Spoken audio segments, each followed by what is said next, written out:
जो व्यक्ति केवल मंदिर में ईश्वर को देखता है और कहीं ईश्वर को नहीं देखता, वो पत्थर में ईश्वर को देखने वाला वो राख में आहुति करने जैसा काम कर रहा। जैसे राख में कोई हवन की सामग्री डाले, स्वाहा स्वाहा।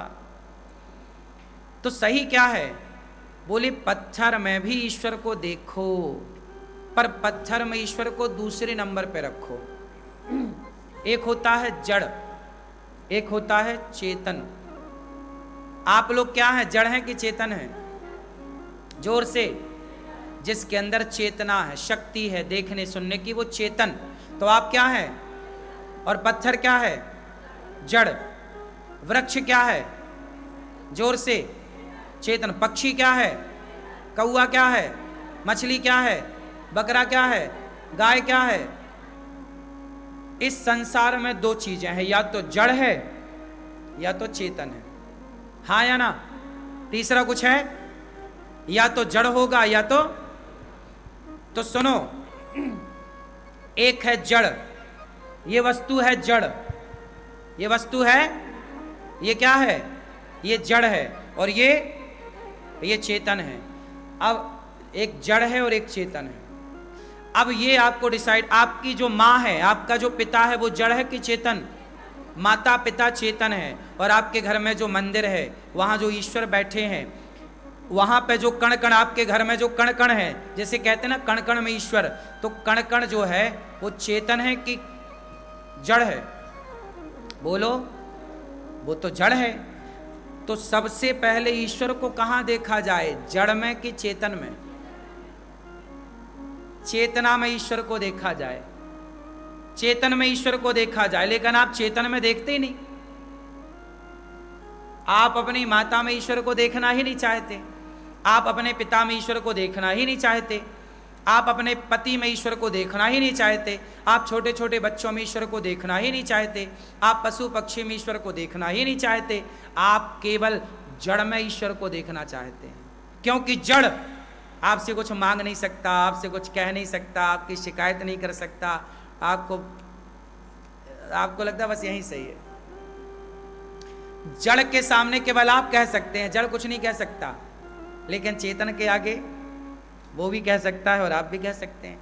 तो आदमी क्या कर रहा है? जड़ की तरफ भाग रहा है, इसलिए जड़ बुद्धि होता चला जा रहा है। ईश्वर दोनों जगह है, ईश्वर तो सर्वत्र है, ईश्वर तो सर्वव्यापी है। लेकिन यदि दो चीजें हैं, जड़ और चेतन, तो पहली प्राथमिकता किसको देनी चाहिए? जोर से। चेतन को। तो पहली प्राथमिकता चेतन को, कि हम कुत्ते को दाना डालें, हम गाय की सेवा करें, हम पक्षी की सेवा करें, हम मानव जाति की सेवा करें, बूढ़ों की, बुजुर्गों की, प्यासे की, भूखे की, कपड़ा देकर, निर्वस्त्रों की, चप्पल देकर, जिनके पांव नंगे हैं चप्पल दे दो, नंगे पांव वाले को, कपड़े ना होने वाले को कपड़े दे दो। तो चेतन की सेवा से जो चेतन के भीतर ईश्वर बैठा है, वह ईश्वर प्रसन्न हो जाएगा। इसलिए तो कहते हैं नर सेवा ही नारायण सेवा है। तो जो जड़ में ईश्वर को देखेगा वो चेतन में भी, जो चेतन में ईश्वर को देखेगा वो जड़ में भी ईश्वर को देख लेगा। अब सोचो कि तुम्हें जिंदा इंसान में तो भगवान दिखते नहीं, तो पत्थर में तुम्हें भगवान दिख जाएंगे? बोलो। पहले कहां देखोगे? पहले चेतन, पहले अपनी मां में भगवान देखो। जब मां में ईश्वर को देखने का अभ्यास हो जाएगा तो फिर पत्थर में भी ईश्वर दिख जाएगा। मां में तो तुमको ईश्वर दिखा नहीं, तो पत्थर में खाक दिखेगा। बात समझ में आई? इसलिए मूर्ति पूजा गलत नहीं है, सही है, मैं खुद करता हूं, लेकिन मैं मूर्ति पूजा को दूसरे नंबर पे रखता हूं। मैं पहले नंबर पे मानव जाति की सेवा को रखता हूं। इसलिए गौरी गोपाल आश्रम में मैंने मंदिर के नाम से आपसे पैसा नहीं लिया कि मैं मंदिर बना रहा हूं जी आप पैसा दे दो। मैंने आज तक आपको मंदिर के नाम पर पैसा लिया? मैंने कभी नहीं कहा कि मैं मंदिर बनाने जा रहा हूं। मंदिर क्या बनाऊं? परमात्मा तो कण कण में है। मैंने वो जगह बनाई जिसकी मानव जाति को जरूरत थी। और वो वृद्ध माताएं जिनके अपनों ने सताया ठुकराया, उन माताओं को एक छत की जरूरत थी। तो उन माओं के लिए एक वृद्धाश्रम बनाने के लिए मैंने कहा कि आप सहयोग करो। और वो माताएं जो अपनों से दुत्कारी और सताई और ठुकराई गईं, उन्हें प्यार गौरी गोपाल में मिला। जब माताएं मेरे हृदय से लगती हैं तो खुशी के आंसू छलक जाते हैं। जब मैं अपने हाथ से माँ को खिलाता हूँ, जब मैं अपने हाथ से उनके चरण दबाता हूँ, तो खुशी से मैया नाचने लग जाती हैं कि मेरे बेटे ने मुझे प्यार से नहीं खिलाया, उसने कभी इतना लाड़ ना लड़ाया। तो मुझे अच्छा लगता है कि जब ये माँ जो रोती रोती गौरी गोपाल में आई, जब वो हंसेंगी और मुस्कुराएंगी, तो बताओ क्या उनके भीतर बैठे परमात्मा ना मुस्कुरा रहे होंगे? क्या उनके भीतर बैठे ईश्वर ना हंस रहे होंगे? वो नाच रही होंगी तो क्या उनके भीतर बैठे ईश्वर ना नाच रहे होंगे? तो मेरा सिद्धांत है कि पहले मैं चेतन में ईश्वर को देखूं, फिर मैं जड़ वस्तु में ईश्वर को देखूं। तो बताओ मैं सही हूं या गलत? थोड़ा ज्ञान दे दो हमें। हाँ, सही है। तो पहले मात्र देवो भव। मैंने मंदिर नहीं बनाए साहब, मैंने देखो कोई मंदिर नहीं बनाया, मैंने छोटा सा ठाकुर जी का स्थान बनाया कि हमारी माताएं वहां बैठ के ध्यान करें, पूजा करें। वो तो हम सनातनियों का परंपरा है कि हम घर पे एक मंदिर बनाते ही बनाते हैं, तो वो तो है। गौरी गोपाल मंदिर में गौरी गोपाल भगवान विराजे हैं, पर हमने भगवान के लिए जगह थोड़ी रखी है और वृद्ध माताओं के लिए जगह ज्यादा रखी है, क्योंकि हम भगवान को मंदिर में ही नहीं देखते, माँओं के मन मंदिर में भी हम भगवान को देखते हैं। जितनी माँ है उतने मंदिर हैं। तो गौरी गोपाल आश्रम में यदि 285 माँ हैं, तो प्रत्येक माँ के मन में मंदिर है या नहीं? तो फिर इतने सारे मंदिर हो गए। इसलिए कहते हैं माटी के मंदिर क्या बनाते हो, मन को मंदिर बनाओ। किसको मंदिर बनाओ? मन को मंदिर बनाओ। अभी तुम्हारा मन कीचड़ है, कीचड़। अभी तुम्हारा मन क्या है? कीचड़, गंदगी में उलझा है।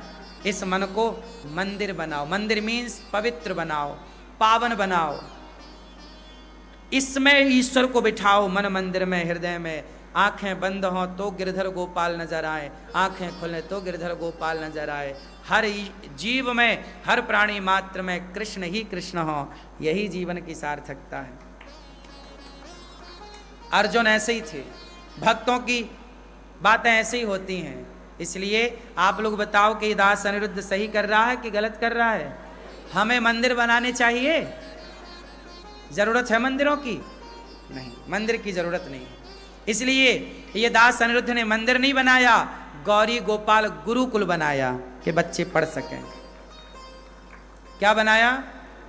गौरी गोपाल गुरुकुल बना। अभी 150 बच्चे पढ़ रहे हैं गौरी गोपाल गुरुकुल में। 150 बच्चे पढ़े, उनको पढ़ना, रहना, खाना, पढ़ना, लिखना सब फ्री है, सब कुछ।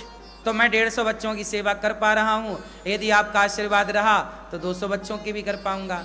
आपका लाड़ आशीर्वाद मिला तो 500 बच्चों की भी हो पाएगी। सबके लिए तो पैसा लगता है ना मेरी माँ। लेकिन एक बात बताएं, आपका धन पावन हो जाता है जब वो सेवा से जुड़ता है। गौरी गोपाल आश्रम को देखकर किस किस को शांति मिलती है, किस किस के हृदय में प्रसन्नता होती है कि यहाँ जो हो रहा है वो वाकई अच्छा है। क्या किस किस का राम राम ये कहता है? ये आप सही हाथ उठाए हैं कि झूठे उठाए हैं? सही, ठीक है। गौरी गोपाल आश्रम में सोचिए 150 बच्चे पढ़ते हैं गुरुकुल में। आप दर्शन कर लें, जो गौशाला है ना, जाके देखना गौशाला, वहीं पे गुरुकुल भी है, बच्चे पढ़ते हैं। 150 बच्चे। मेरे एक छोटे से प्रयास से यदि बच्चे पढ़ जाएं, गरीब परिवार के बच्चे हैं, और वो और क्या पढ़ते हैं? भारत की वो वैदिक परंपरा जो नष्ट की थी मुगलों ने, अंग्रेजों ने गुरुकुल उजाड़े, आज उन्हीं गुरुकुलों को बसाने का कार्य दास अनिरुद्ध कर रहा है कि गुरुकुल बने रहें। ये गुरुकुल के बच्चे हैं। आप जो टीवी पे देख रहे हैं, बच्चों को कभी बैग बांटा जाता है, कभी वस्त्र बांटे जाते हैं, कभी कुछ। आप लोग जो बांटते हैं तो वो बढ़ता है।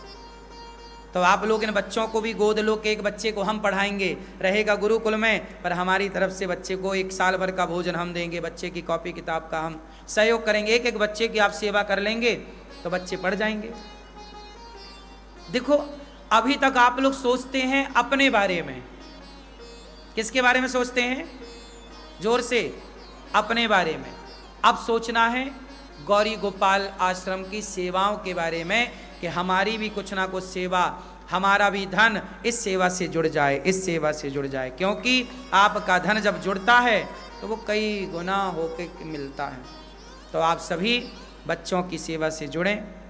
गौरी गोपाल आश्रम में अखंड रसोई चलती है, कोई भी भक्त आता सबको पेट भर भोजन मिलता।